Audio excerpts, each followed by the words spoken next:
তার শরীরে কোনো বস্ত্র ছিল না। সঞ্জয় রায়েরই মতন আরেকজন ধনঞ্জয় চ্যাটার্জিকেও আমি দেখেছিলাম। ধনঞ্জয় অনেক কষ্ট পেয়েছিল, ও খুব আরামসে আছে, কোনো রকম কষ্ট হচ্ছে না। তার ঘরে এসি আছে, টিভি আছে, খাবার দাবার খুব রাজসিক স্টাইলে খাওয়া দাওয়া করছে। সরকার ওকে খুশি করতে চাইছে, বেফাঁস কথাবার্তা যাতে না বলে।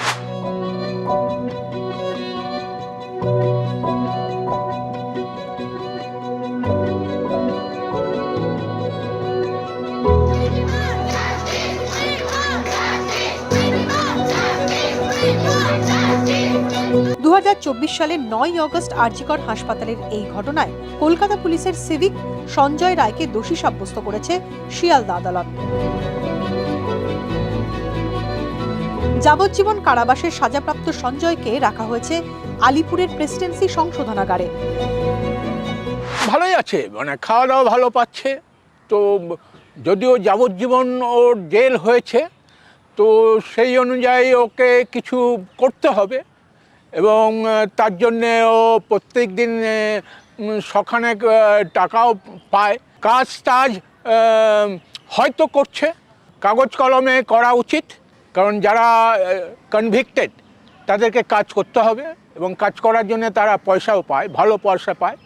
এটা অনেক আগে খুব কম পেত, আর হাইকোর্টের অর্ডারে আমরা বাড়িয়েছি, এখন সখানেক পায়, তারও বেশি পেয়ে কেউ কেউ, তো আরামসেই আছে। 20 একর জায়গা, 12 একরের উপর জেলখানা। পশ্চিমবঙ্গের প্রথম সেন্ট্রাল জেল প্রেসিডেন্সিতে এখন কম বেশি 1500 আবাসিক সাজাপ্রাপ্ত আসামি এবং যাদের বিচার চলছে। প্রত্যেকের থাকার জায়গা আলাদা। একটা সময় পর্যন্ত মহিলা আবাসিক থাকলেও প্রেসিডেন্সিতে এখন শুধুমাত্র পুরুষদেরই রাখা হয়। রাজ্যের আরও একাধিক সংশোধনাগারের মতন প্রেসিডেন্সি পরিচালিত হয় মডেল প্রিজন ম্যানুয়াল এবং নেলসন ম্যান্ডেলা রুলস অনুযায়ী। এখন প্রেসিডেন্সিতে বন্দী রাজ্যের প্রাক্তন মন্ত্রী পার্থ চট্টোপাধ্যায় রাখা হয়েছে পয়লা 22 ওয়ার্ডে। সেখানে আছে সঞ্জয়। পার্থ এবং সঞ্জয় একে অপরের প্রতিবেশী। পার্থ চট্টোপাধ্যায় এবং সঞ্জয় রায় দুজনে এক নয়, ওদের চরিত্র এক নয়। তো এখন ঘটনা হচ্ছে সঞ্জয় রায় এখানে একটা বীভৎস শক্তিশালী একজন পুরুষ, তাকে টিস করতে গেলে উল্টে মারটার খেয়ে যেতে পারে, এই ভয়টা অন্যান্য প্রিজনার বা স্টাফদের মধ্যে থাকতে পারে। কারণ যে বীভৎস আর কি কাজ করেছে সঞ্জয় রায়, তো সেখানে তাকে সবাই ভয়ে ভয়ে চলে, যেটা পার্থ চ্যাটার্জিকে আর কি ভয়ে ভয়ে চলতো না, সেই জন্য তাকে কিছু টিটকিরি মানে টিজিং হতো, ওকে টিজ করতো, সেই সাহসটা একে অন্যান্য প্রিজনাররা পাচ্ছে না। আদালত বান্ধব তাপস ভঞ্জ সুপ্রিম নির্দেশে রাজ্যের একাধিক জেল পরিদর্শন করেছেন, এখনো করেন। বন্দীদের নাগরিক অধিকারের কথা আদালতের কানে পৌঁছে দেওয়াই তার কাজ। তিনি একসময় সওয়াল করেন হেতাল পারেখ হত্যাকাণ্ডের সাজাপ্রাপ্ত ধনঞ্জয়ের অধিকার নিয়েও। ধনঞ্জয় অনেক কষ্ট পেয়েছিল, সেই সময় জেলের অবস্থা খুবই খারাপ ছিল, হিউম্যান রাইটস বলে কিছু ছিল না, তার শরীরে কোনো বস্ত্র ছিল না। আমি যখন পরিদর্শন করি জেল, তখন ওদের বলেছিলাম স্টাফদের যে একটা ছোট্টখাট্ট একটা বস্ত্র দিতে হবে, কারণ এটা কোনো বস্ত্র না থাকা মানে সে একটা পশুর মতন হয়ে যায়।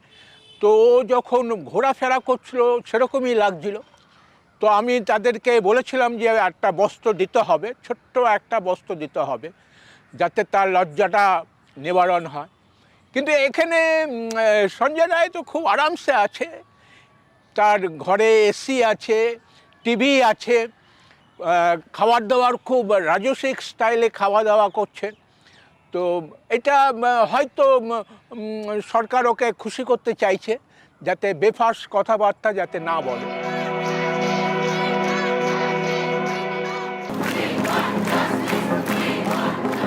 একশো 51 গ্রাম বীর্য আরজি করে তরুণী চিকিৎসক ঘটনায় ঝড় তুলেছিল এই তত্ত্ব। তুমুল বিতর্ক, যুক্তি পাল্টা যুক্তি, দেখতে দেখতে ঘটনার 1 বছর পার। অনেকেই বলছেন বিচার মেলেনি, কেউ কেউ তা মানতে নারাজ। তবে আবারও রাত দখল, পুরনো কিছু প্রশ্নের নতুন আনাগোনা, বিতর্কিত সেই বীর্য তত্ত্বে তীব্র সমালোচিত। তবু এখনো কি পুরনো প্রশ্নেই থিতু চিকিৎসক সুবর্ণ গোস্বামী? আমরা শুরু থেকেই বলেছিলাম যে অভয়ার ঘটনা কোনো একজনের কাজ নয়, একা সঞ্জয় রায়ের কাজ নয়। আজও আমরা সে কথাই বলছি। রাজ্যের পুলিশ এবং কেন্দ্রের তদন্তকারী সংস্থা তারা হাতে হাত মিলিয়ে সেটাই প্রমাণ করার চেষ্টা করছেন যে একা সঞ্জয় রায় অপরাধী, একমাত্র সিভিক ভলান্টিয়ার, তাকে শাস্তির ব্যবস্থা করেছি, সুতরাং আর কেউ জড়িত নয়। আমরা প্রথম দিন থেকে দেখেছি যে কিভাবে অপরাধীদের আড়াল করা হচ্ছে, যে প্রশ্নগুলোর এখনো উত্তর পাইনি আমরা। যে প্রথমে কেন আত্মহত্যা বলে চালানোর চেষ্টা হয়েছিল, পরবর্তীকালে কেন তড়িঘড়ি পোস্টমর্টেম করে মৃতদেহ দাহ করে দেওয়া হলো, কেন উচ্চপদস্থ পুলিশ আধিকারিক মেয়েটির মা বাবাকে ঘুষ দিয়ে মুখ বন্ধ করতে চেয়েছিল, কেন পোস্টমর্টেম রিপোর্ট অনুযায়ী যে 151 গ্রামের নমুনা, তার মধ্যে সাদা ঘন চ্যাটচেটে তরলের কথা বলা আছে পোস্টমর্টেম রিপোর্টে, তা যদি বীর্য না হয় তাহলে তার কেমিক্যাল অ্যানালিসিস রিপোর্ট প্রকাশ এখনো কেন করা হয়নি? কি ছিল তাহলে? কেন একাধিক পুরুষ এবং মহিলার ডিএনএ পাওয়া গেল মেয়েটির যৌনাঙ্গে, গোপনাঙ্গে? ফরেনসিক পরীক্ষায় যদিও বীর্য মেলেনি, বিশেষজ্ঞদের মতে সময় ভোঁতা কোনো বস্তু ব্যবহৃত হয়েছিল। যদি পুরুষাঙ্গের ব্যবহার না হয় বা বীর্য না মেলে, তাহলেও কি বলা যায়? কি বলছে আইন? যে কোনো পেনিট্রেটিভ অবজেক্ট, মানে be it a human organ, be it object or particle, মানে একটা বস্তুও হতে পারে, সেই দিয়ে পেনিট্রেশন করলেও সেটাও কিন্তু মধ্যেই, মানে কেউ ইন্টেনশনালি তাই দিয়ে পেনিট্রেশন করেছে, সেটাও কিন্তু সংজ্ঞার মধ্যে ঢুকে গেছে। অর্থাৎ কেউ যদি কোনো অবজেক্ট দিয়ে একটা ভদ্রমহিলার যৌনাঙ্গে বলপূর্বক এবং তার ইচ্ছার বিরুদ্ধে পেনিট্রেট করে, তাহলে সেটাও কিন্তু সংজ্ঞার মধ্যে পড়েছে। তো শুধু যে পুরুষাঙ্গ বা শুধু যে সিমেন্ট পাওয়া যাবে, এখন কিন্তু সেই সংকীর্ণ সংজ্ঞার মধ্যে নেই, এর ব্যাপ্তি অনেক বৃদ্ধি পেয়েছে।